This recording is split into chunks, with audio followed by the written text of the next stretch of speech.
There's the famous incidents that hit the Ukraine power plant in 2015, and of course Stuxnet, which hit the Iranian nuclear power plant in 2010.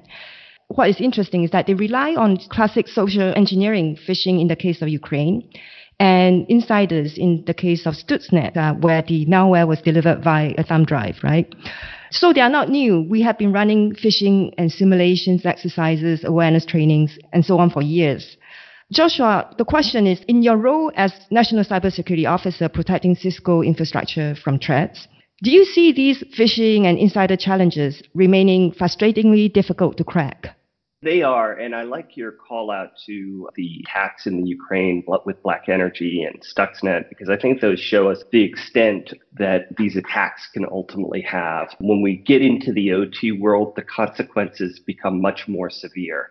But we're seeing phishing and insider threats continue to be a concern. Really, phishing, I would say, is the larger of the two concerns.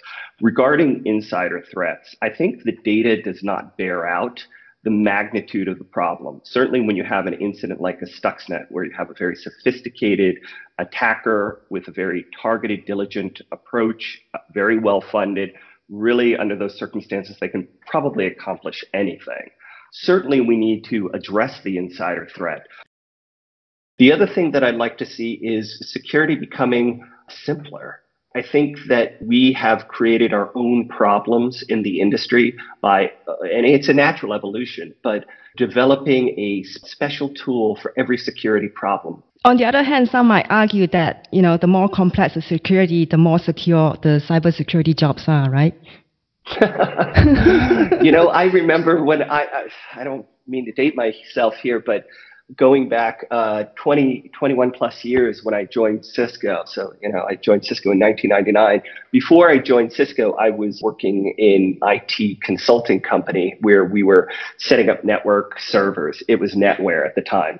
And we always joked that we don't want to do our jobs too well because then they won't need us anymore. It's, 20 plus years later, and nobody is out of a job.